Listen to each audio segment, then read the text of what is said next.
I wanted to start tonight by talking about Lil Nas X because he just came out with a new song this morning, and it's riling up conservative Christians like you wouldn't believe. And I think that's largely because Lil Nas X has become a master at just trolling the hell out of Christians anytime he wants to promote anything these days. So if you're not familiar, Lil Nas X, he's most famous for the song Old Town Road years ago. But ever since then, it's gotten more risque, more edgy. It's really fun. If you haven't seen the new video, check it out, after this live stream. But basically, the song he announced, it's called J Christ. And that's not even close to being subtle. But this is where it gets amusing. I want to share this with you. This is the image he used a few days ago, earlier this week, to basically market this single, get everyone excited for it. You can see a couple things here. First, in the commentary, my new single is dedicated to the man who had the greatest comeback of all time, and that would be Jesus. And this, of course, is Lil Nas X being raised on a crucifix by people there wearing various shades of see-through clothing.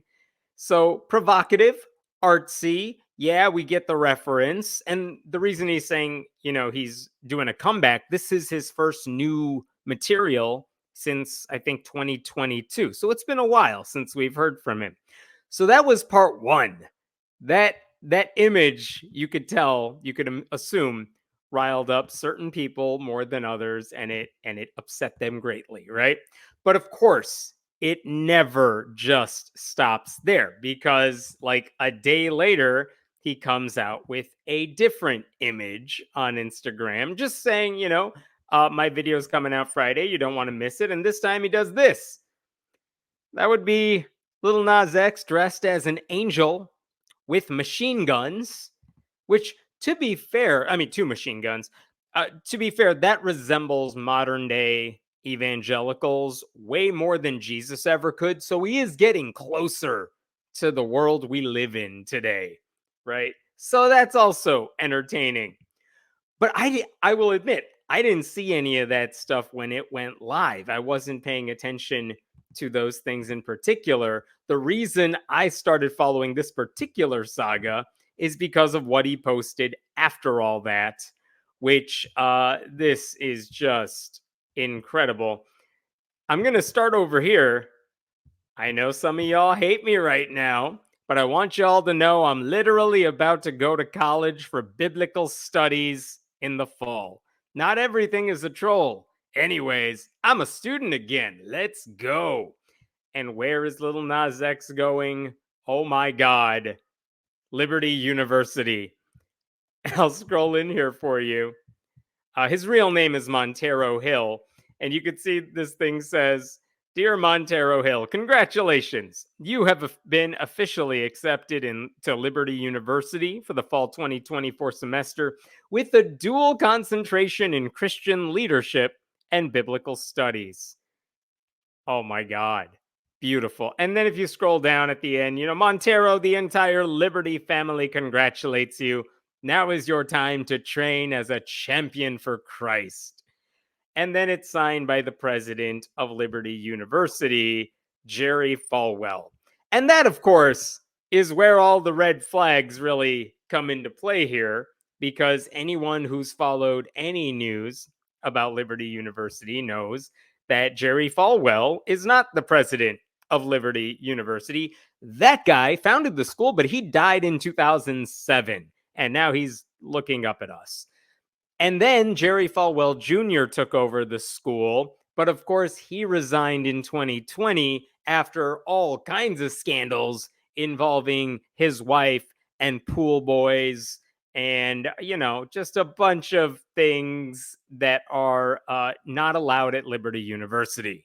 If he were a student, he would have been kicked out and expelled a long time before that. But when the media got a hold of that one, it became the subject of podcasts everywhere. So Jerry Falwell Jr. is not the president of Liberty University either. In fact, who is the current president of Liberty University? It doesn't matter. It's a guy whose name you don't know because, let's admit, none of you need to know the name of the president at Liberty University. But it's not a Falwell. That's all that matters. You know what I mean? So that was the other way he's starting to troll them. You know he's just having fun here at this point. And of course, it's not just limited to Instagram either. I want to show you this. It's a little loud, so be warned. But this is a video he posted on TikTok. It's vertical, so it'll look weird here. But it is Lil Nas X dressed up as, I guess, Jesus, and now he's in a Catholic church with a plate of communion wine and communion wafers. And here you go.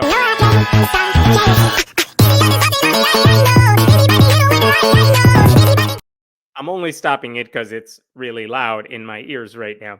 But you could see he's speeding up that video on purpose, but he's just downing the communion wine. People were commenting on that video like, yeah, you know you've always wanted to do this too.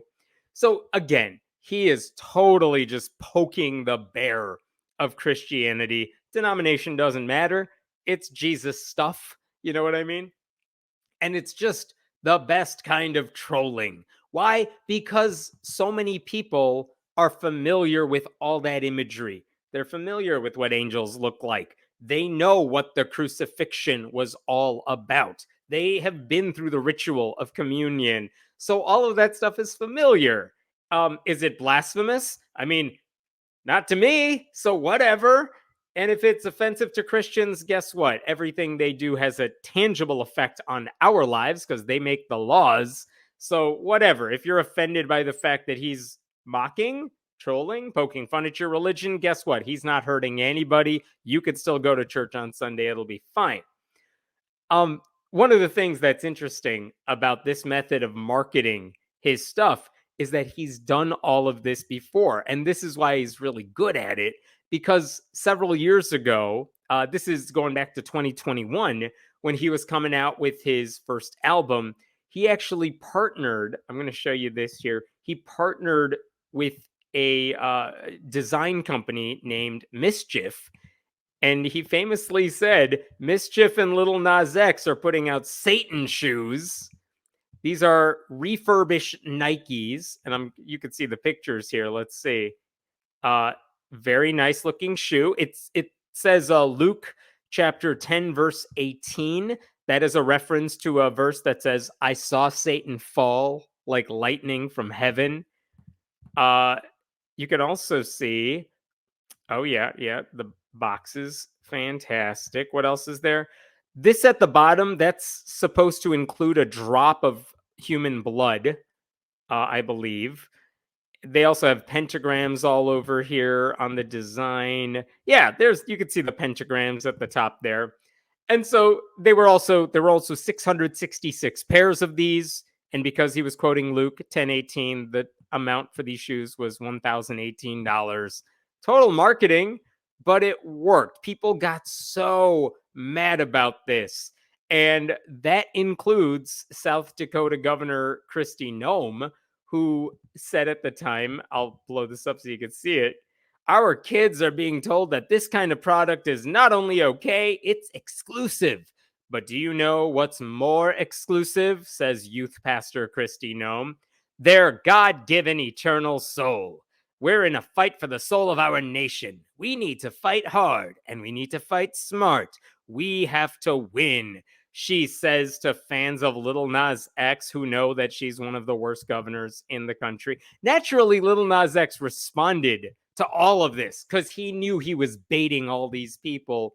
So he responded to her, you're a whole governor and you're on here tweeting about some damn shoes.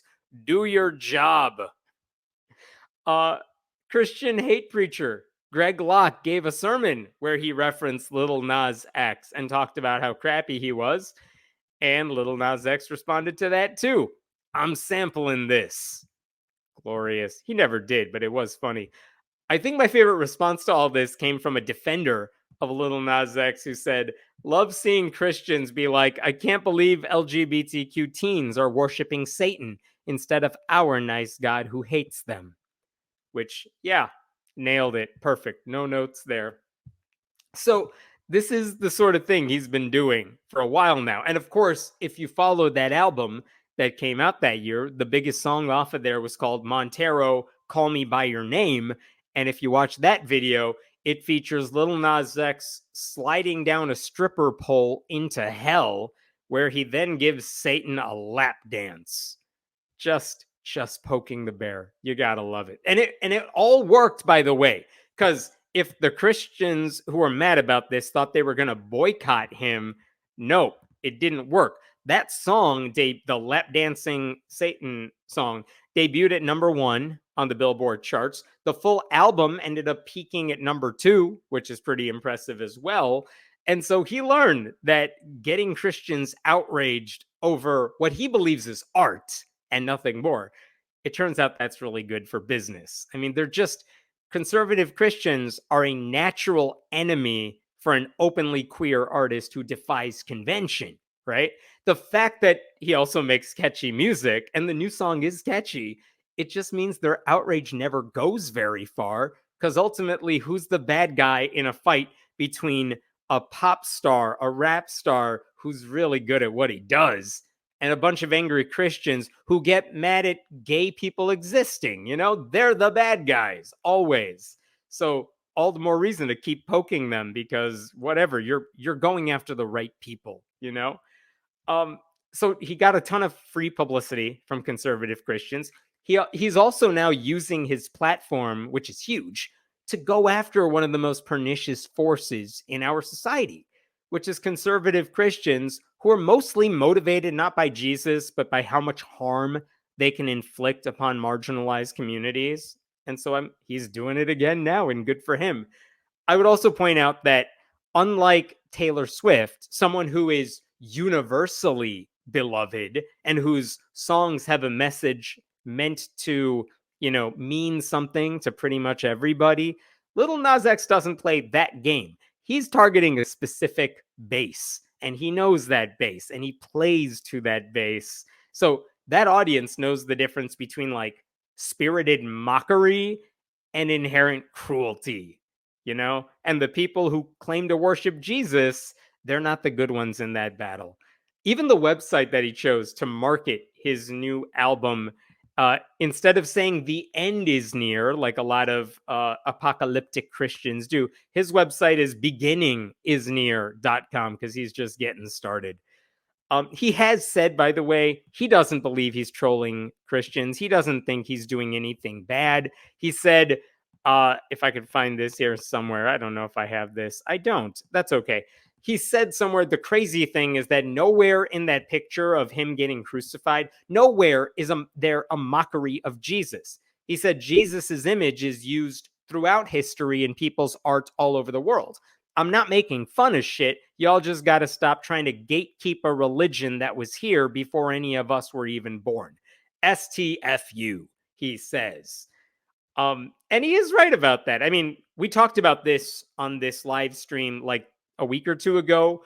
Like, why is every painting of Jesus, why does he look like a white dude with long hair when he was a Middle Eastern Jewish guy? You know what I mean? And it's because artists who wanted to depict him, like in the Renaissance, they make him in their image, in their likeness. So, like, just depicting Jesus, people aren't mad about that. You're not mocking him. This isn't like the Netherlands Danish Jyllands Posten publication. It's not like that magazine where they poke fun at Muhammad or anything like that. He's saying, I'm just using a famous figure and using that to market myself. That's called art. And he rightly said elsewhere, he's not the first person to do this. I mean, just to give you an example, this is an old Rolling Stone cover. There's Kanye, now Ye, wearing a crown of thorns. Was that mocking God? He got a lot of crap for it, but guess what? He is now famously a conservative Christian who believes every conspiracy theory he's told. So, like, be mad at him about that. Madonna has done it. Other artists have done this before. So there's nothing new happening here.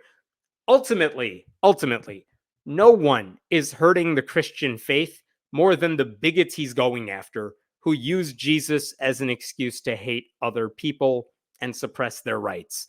And the fact that some Christians are getting more worked up over Lil Nas X posts than they ever would over pastors who use their faith as a weapon, it tells you a lot about just how misplaced their priorities are.